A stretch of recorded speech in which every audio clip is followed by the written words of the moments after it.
Come on in, dear dreamer. The fire's already crackling, and there's a cozy spot just for you, close enough to feel the warmth on your cheeks. Take a breath and let it out slowly. You've made it through the day. Can you hear the gentle crackle of the flames?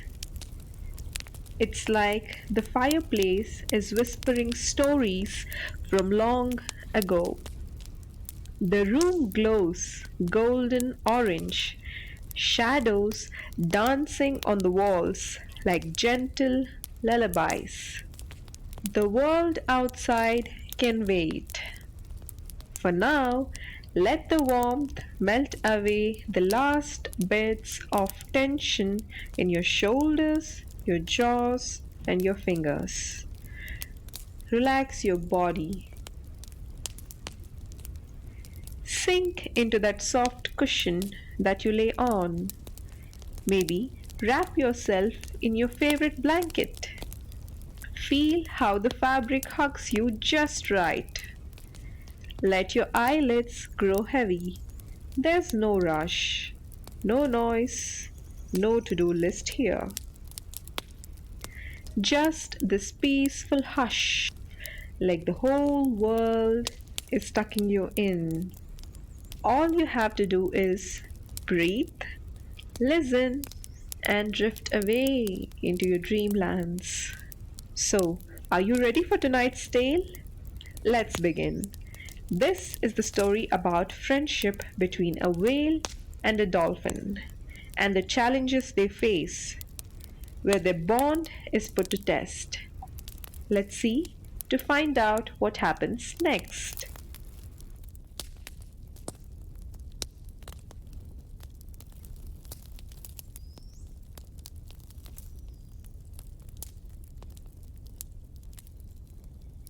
Currents of Trust.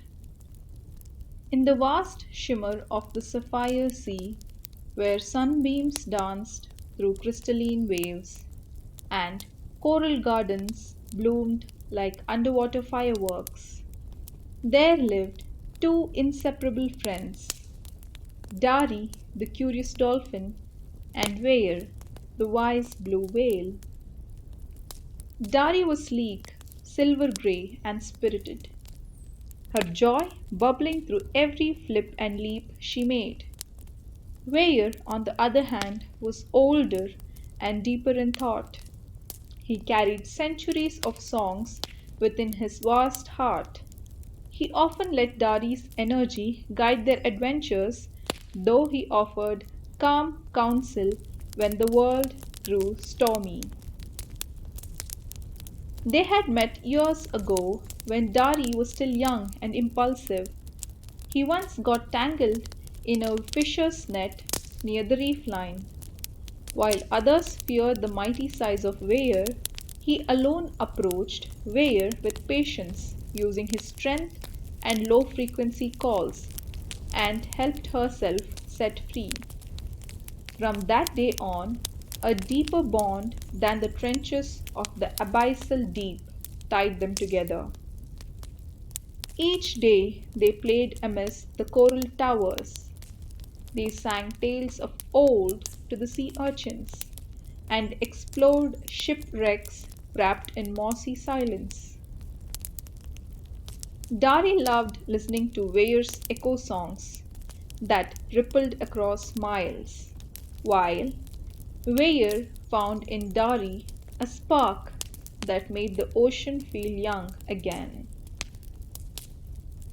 But deep within the murky currents, another watched.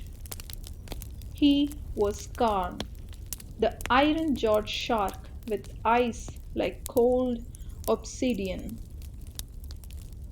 He had ruled the deeper sectors of the sea for decades, not by wisdom or unity, but by fear. Skarn hated harmony. It weakened his control over the sea.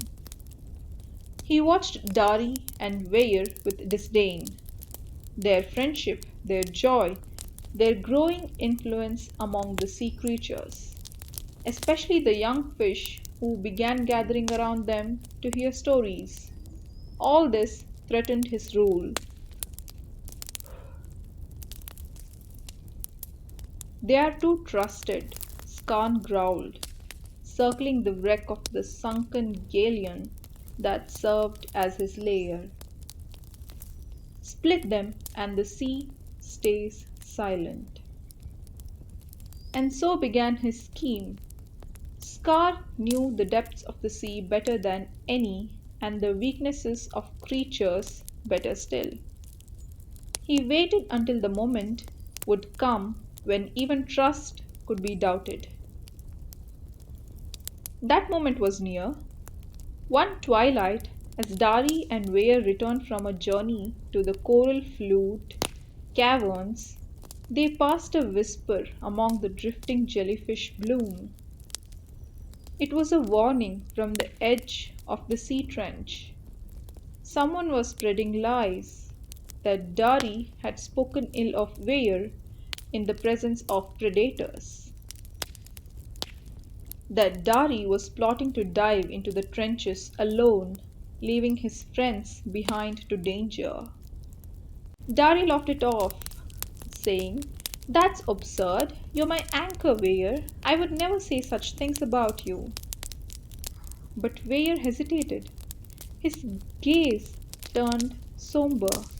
Where did these words begin? Words do not swim without mouths, Dari. Though they swam together that evening, something had changed. From above, the stars blinked in their silver silence. From below, Skarn smiled. The days after the whisper were not the same. Dari still darted joyfully through kelp forests and played with the giggling bubblefish. But Weyr was quieter, his songs fewer, his journeys slower. He often paused mid sentence, listening not to the sea, but to the storm brewing inside him. Dari noticed it and asked, "Weyr, what is it? You seem so far." "I'm right here, little light," he replied gently. But even his gentle rumble was distant. "But the sea feels colder," he told. Dari hesitated. Then she blurted out, "You don't believe what they said, do you? About me seeing things to predators?" Weyr answered, "I don't want to believe it, but the sea does not lie either, Dari. There are creatures, elder ones, who heard things, heard your voice." "My voice?" she said, stunned. "What if they imitated me? Skan's followers mimic tones. You told me that yourself." Weyr gave a soft, weary sigh. It's hard to know what's real when silence follows your name. It hurt deeply. Weyr wasn't just a friend. He was Dari's only family in this ever shifting ocean. She swam away from him that night, not in anger, but in sorrow. Her usual graceful leaps were heavy, her heart ached. Meanwhile, Weyr too descended into his solitude. He sang no songs that night, just a long, low note that echoed like mourning through the sea.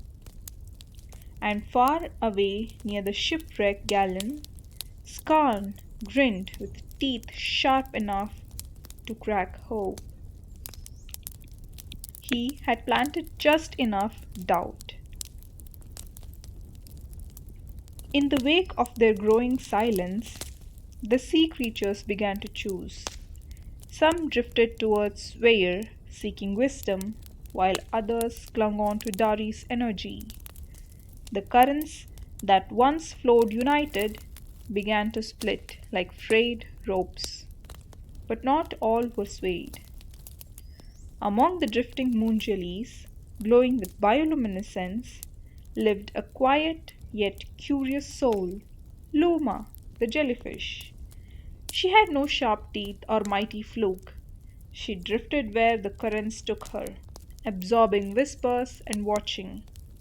Often others forgot she was even there. But she remembered. She had seen Skan's dark shadows near the kelp caves, heard mimicking voice practicing Dari's laugh. Not everything in the sea was as it seemed. She pulsed gently and began her journey to find the truth. First, she visited the echo caverns, where forgotten songs lingered. Then, the clam spires, where the gossip fish kept their records. She stitched pieces of sound, whisper, lies, and echoes, and she found it.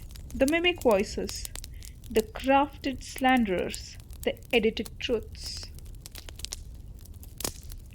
The truth was that Skan had seeded it all.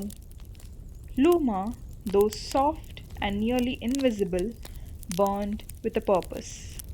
She would bring back the truth to Weyr and Dari, but the time was slipping. Skan had sensed her curiosity and sent his currents out. By the time she reached the twilight shelf, Weyr was already preparing for a final dive into the trench, believing he had lost Dari's trust forever. Dari, meanwhile, drifted among the mangrove shallows, not knowing that the tide was turning against them both. And Skan prepared to declare the ocean his again.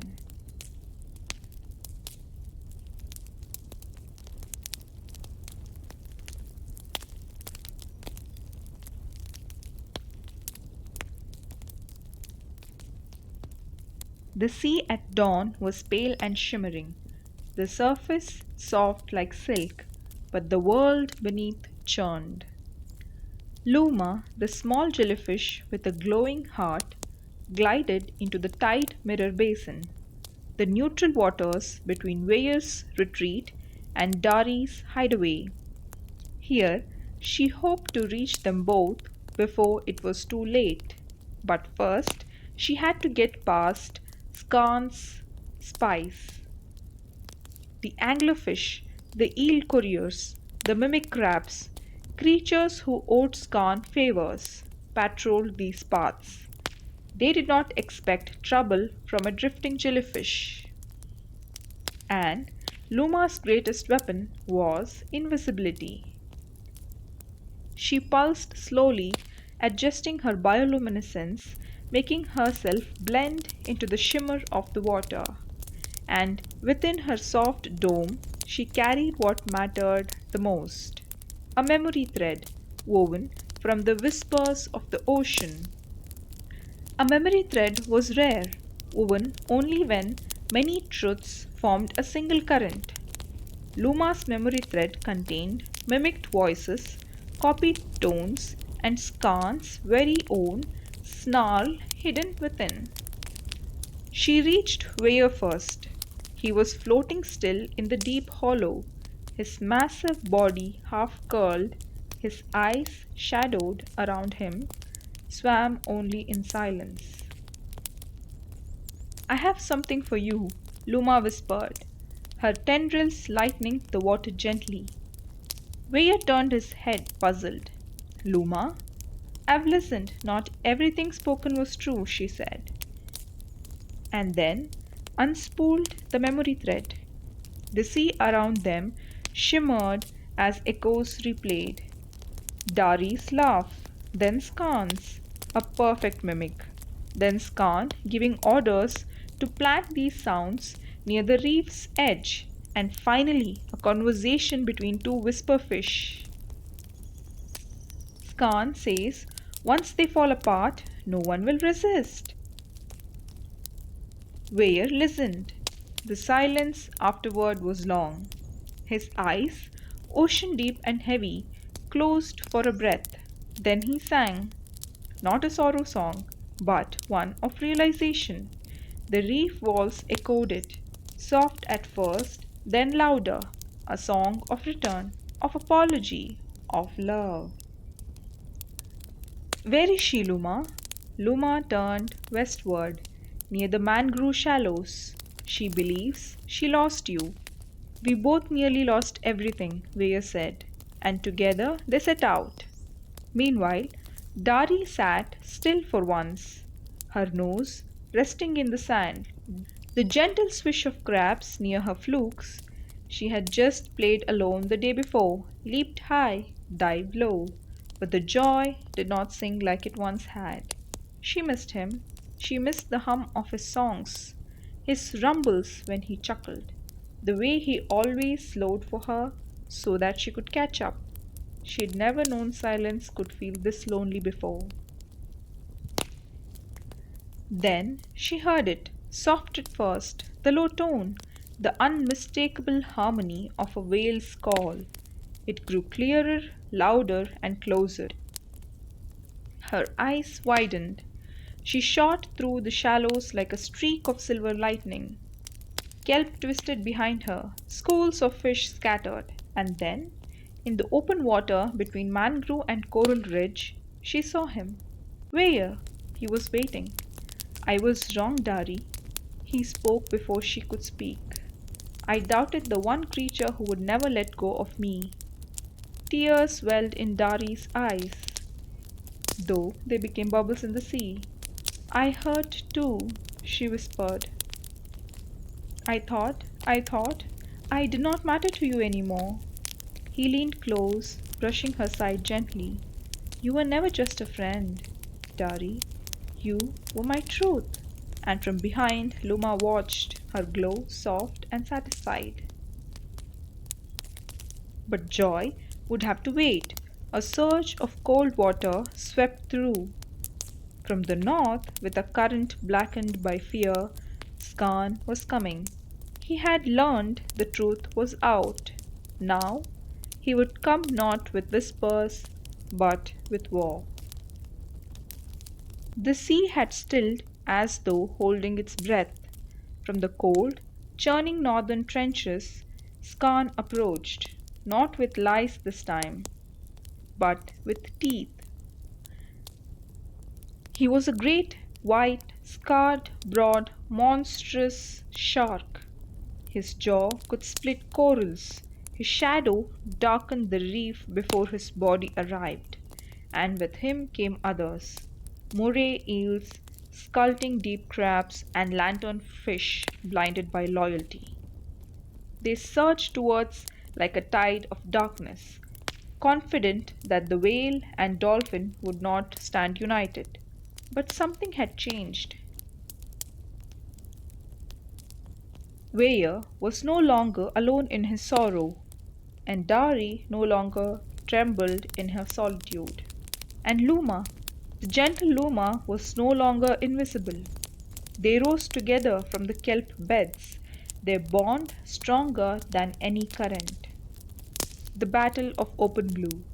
As Khan charged, his roar cut through the water. You think a minnow and a song whale can stop me? Weyr met him head on. Their first clash sent shock waves through the reef. Dari spun a flank, zipping with razor precision, striking Scan's gills and veering away. She knew she could not outmuzzle him, but she could outthink him for sure. Follow the current, Weyr called, to the mirror bends. Dari understood instantly. The mirror bends were ancient underwater caverns. The currents there twisted unpredictably, confusing even the most seasoned predators. Together, they lured Scan in while Luma pulsed behind them, weaving her bioluminescent signals to disorient Scan's army. Inside the caverns, chaos broke out. Scan, blinded by fury, charged through the currents. His allies failed, confused by Luma's light webs and echoing songs of Weyr, which bounced and bent through the chambers. Dari darted past Scan's snout, flashing light from a broken shell binding him just for a second. And that was enough. Weyr from above struck with all his might, not to destroy, but to force Skarn downward into the waiting abyss of the deep crevice that lined the bottom of the mirror bends. Skarn trembled, roaring, caught in a downward spiral of the current and gravity. He wouldn't die. Weyr and Dari did not believe in vengeance. But he would fall, and with him his web of fear unraveled. After the storm, the sea exhaled. Weyr and Dari floated, hearts thudding. Luma pulsed with dim light, tired but proud. Fishes returned to the reef. The scared ones emerged from hiding. Word spread of a dolphin and a whale who defeated a tyrant not with hate but with unity. Of a jellyfish who showed that truth could glow brighter than any lie. Dari swam slow circles around Weyr, playfully nudging his side. You were slow today, she teased him. I am old, Weyr said, smiling. And you're reckless, and you love it. They laughed together. They swam together. And they knew this bond, this friendship, was forged not from sameness, but from trust. Together, they had survived betrayal, braved the dark, rewritten the currents of the ocean.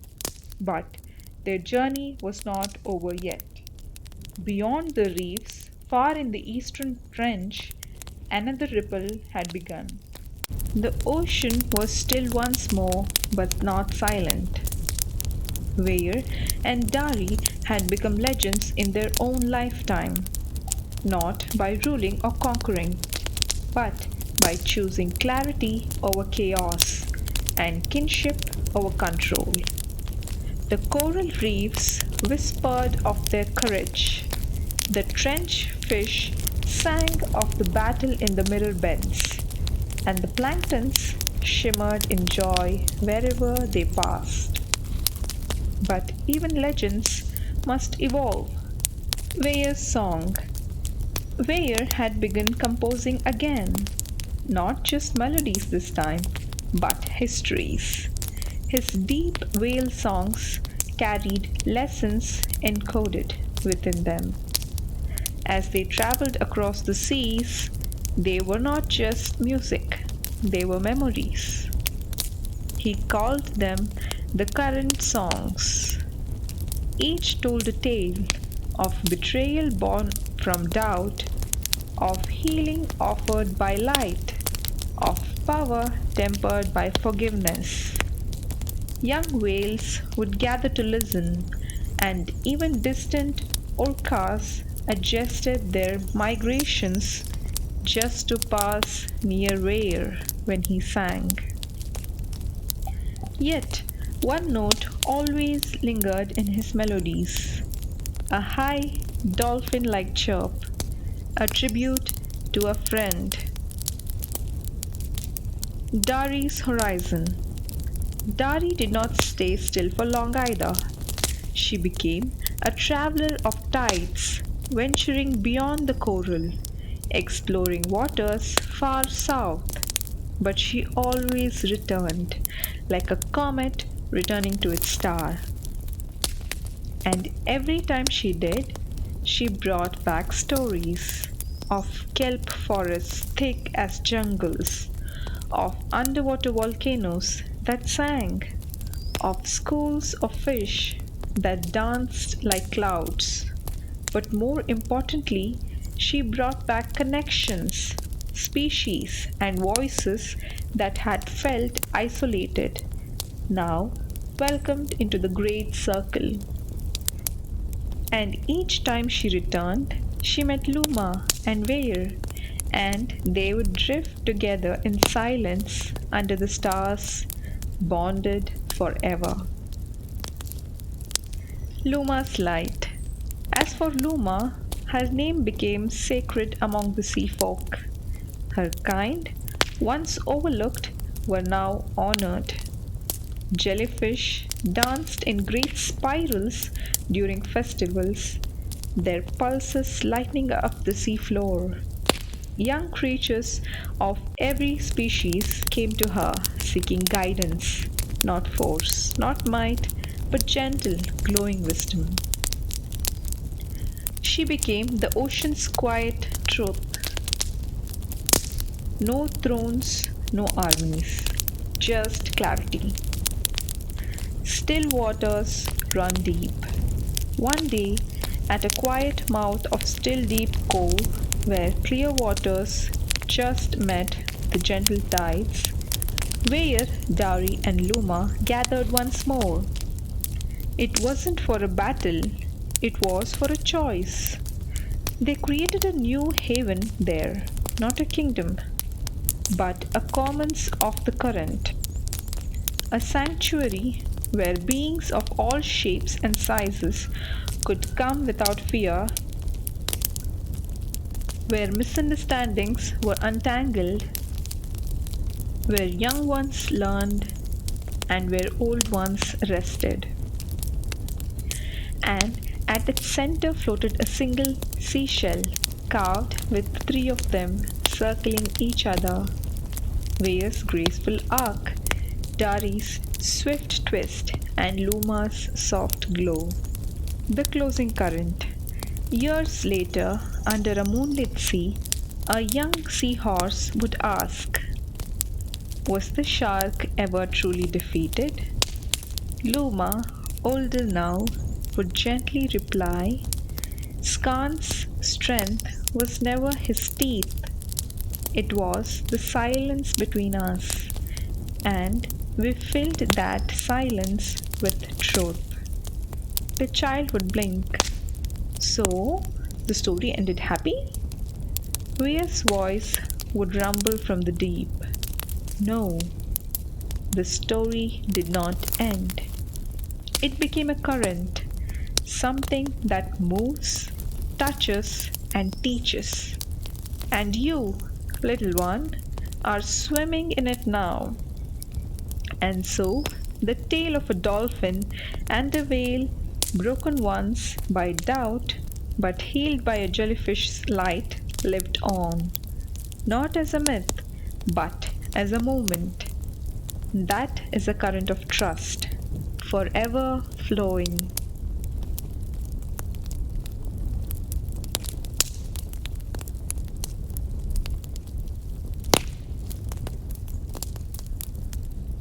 And so the tale finds its quiet end, like a candle gently dimming in a room that now glows with peace. Thank you, dear dreamer, for sharing this moment beneath the stars with me. May sleep cradle you softly, may your dreams be kind, and may you always find your way back to lull and lore. Until next time, rest well. Good night, dear dreamer.